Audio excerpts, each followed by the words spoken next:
Assalamualaikum warahmatullahi wabarakatuh. Jumpa lagi dengan saya Rizky 03 Kebumen. Salam ternak, salam apa. Bagaimana keadaan teman-teman? Semoga teman-teman selalu dalam lindungan Allah Subhanahu wa taala dan semoga ternak teman-teman juga diberi kesehatan dan diberi kelancaran.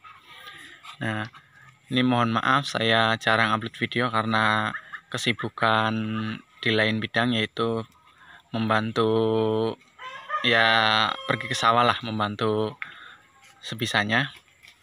Nah, pada kesempatan kali ini saya mau sharing atau berbagi cerita tentang perbandingan atau perbedaan mesin tetas alami dan mesin tetas non alami, atau penetasan dengan sistem alami atau dengan mesin. Nah, tapi sebelum itu, bagi teman-teman yang belum subscribe, silakan monggo subscribe dulu channel saya agar teman-teman bisa membantu saya membangun channel ini agar kita tetap bisa sharing-sharing tentang dunia entok. Nah, terima kasih juga untuk teman-teman yang sudah like, sudah lihat video saya dan sudah subscribe. Nah, sebelum kita ke topik pembahasan, saya mau memperlihatkan indukan-indukan saya. Ini induk-indukan saya yang ngeram ada 6 ekor, yang lagi bertelur, yang masih bertelur ada 2 petarangan yang belum dirami. Jadi totalnya ada 8 tempat. Standarnya atau rata-rata telurnya isi 13 teman. Jadi satu petarangan isi 13. Semoga nanti netas semua. Nah, kita langsung bahas saja ke topik pembahasannya, yaitu perbedaan sistem alami, penetasan alami, dan sistem penetasan non alami. Nah, yang pertama kita bahas tentang, oh iya, sebelumnya saya mau bercerita dulu. Kalau sistem penetasan itu ada 2, yaitu alami dan non alami, menggunakan mesin atau menggunakan raman indukan. Nah, dari kedua sistem itu pastinya mempunyai kelebihan dan kekurangan, teman. Nah, kita langsung bahas ke topiknya. Nah, yang pertama kita bahas ke sistem penetasan alami. Jadi sistem penetasan alami itu dilakukan oleh indukannya sendiri, teman. Nah, ini saya perlihatkan, teman. Ini punya saya. Di sini satu. Di sini satu lagi.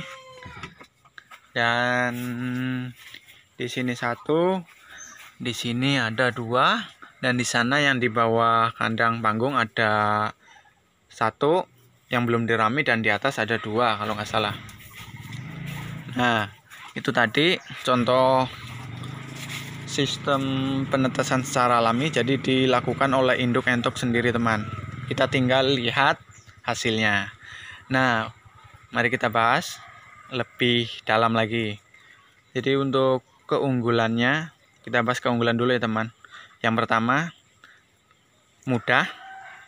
Kenapa mudah? Karena kita tinggal lihat prosesnya, kita tinggal tunggu hasilnya, teman. Jadi indukannya yang kerja, yang mengerami, teman. Nah, yang kedua itu tidak memakan biaya tinggi atau tidak memakan budget banyak. Kenapa? Karena kita tidak perlu membeli mesin, membeli bohlam, membeli kabel gitu, teman. Nah, yang ketiga, tidak ada pengecekan telur. Jadi kita tidak ribet mengecek telur mana yang fertil, mana yang enggak, mana yang harus dimasukkan, mana yang harus didadar, gitu ya, teman. Nah, yang ketiga, daya tahan hasilnya ya, hasil penetasannya itu daya tahan tubuh merinya lebih tinggi dibandingkan non alami, itu ya, teman.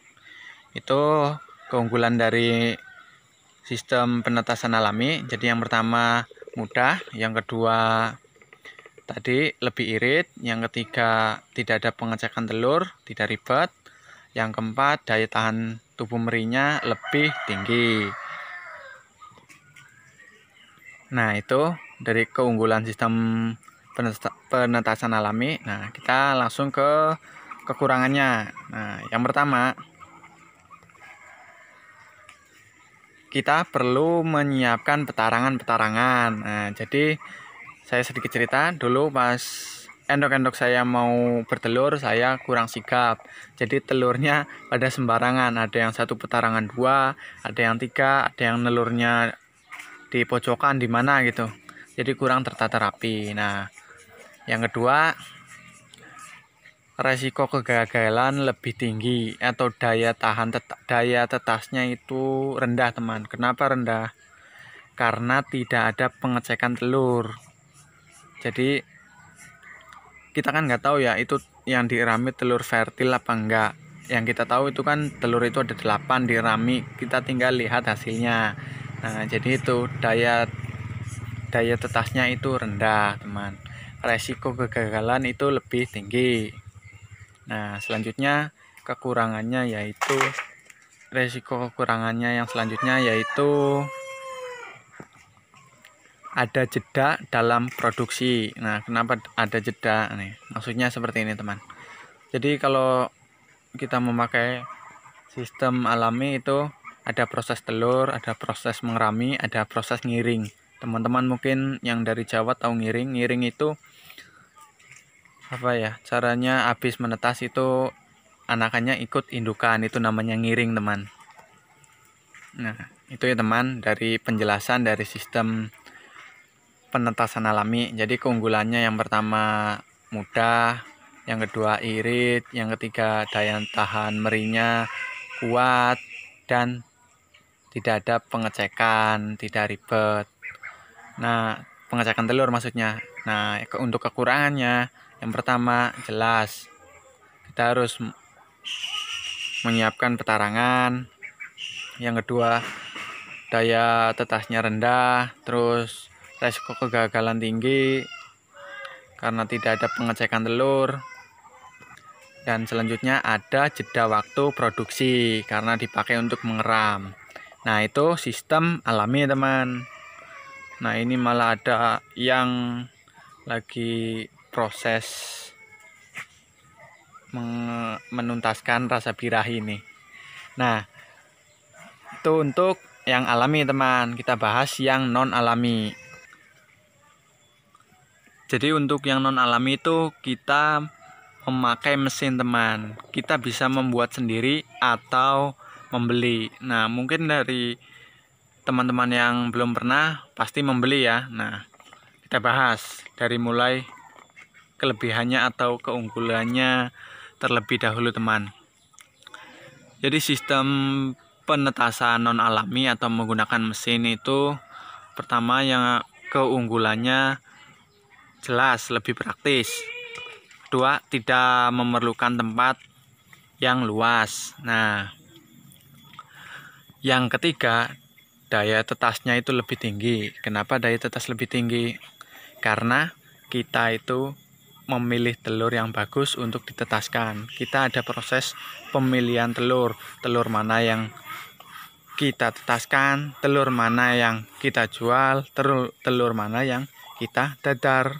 Jadi daya tahan tetasnya lebih tinggi, teman. Lebih efisien.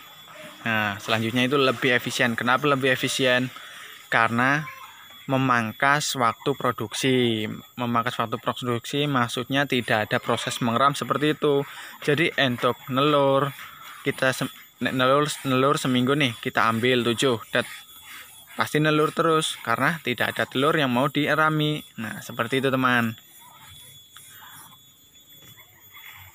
Nah, mungkin dari mesin tetas non alami atau mesin, keunggulannya hanya itu yang bisa saya jelaskan. Untuk yang lainnya mungkin teman-teman nanti bisa komen di kolom komentar. Jadi yang pertama tadi lebih simpel, efisien, tidak memakan waktu produksi atau tidak ada proses pengeraman. Daya tetasnya itu lebih tinggi karena ada sistem pengecekan. Nah, untuk kekurangannya ini kita bahas kekurangannya. Kekurangannya yang jelas yang pertama tadi, yang tadi saya bilang untuk yang awal pasti tidak mungkin membuat mesin tetas sendiri. Pasti membeli ya dari toko-toko elektronik atau penjual-penjual mesin tetas. Yang pertama boros sudah jelas beli mesin, beli ya intinya mesin sama listrik. Nah, selanjutnya kekurangannya yaitu daya tahan tubuh merinya itu rendah. Ini kata yang sering menggunakan mesin tetas dan alami gitu teman. Jadi banyak yang berkata kalau dari mesin tetas itu daya tahan merinya lebih rendah, lebih gampang mati istilahnya. Nah, lebih ribet. Kenapa lebih ribet? Karena ada proses pengecekan telur. Jadi kita harus memisahkan yang tadi saya bilang, yang mana yang mau ditetaskan, yang mana yang mau didadar, yang mana yang mau dijual. Itu ada proses seperti itunya teman. Itu kekurangannya. Dan yang terakhir, harus tahu teknologi. Kenapa harus tahu teknologi? Karena mesin tetas itu ada yang otomatis, ada yang manual, ada yang semi otomatis. Mau nggak mau kita harus mempelajari ketiganya atau mempelajari salah satu yang kita gunakan. Nah itu ya teman. Jadi untuk sistem alami, non alami kekurangannya seperti itu. Poros, ada sistem pengecekan telur, ada sistem pemilihan telur, daya tahan meri lebih rendah, dan harus tahu teknologi. Itu ya teman. Nah, mungkin hanya itu yang bisa saya sharingkan. Mohon maaf kalau salah atau kurang. Kalaupun salah, silakan teman-teman atau mau memberi masukan, komen di kolom komentar. Dan jangan lupa untuk teman-teman yang budiman, silakan subscribe channel saya agar teman-teman bisa membantu. Jangan lupa di-share juga kalau bermanfaat. Nah, mungkin hanya itu. Kurang lebihnya mohon maaf dan terima kasih. Wassalamualaikum warahmatullahi wabarakatuh. Salam ngos.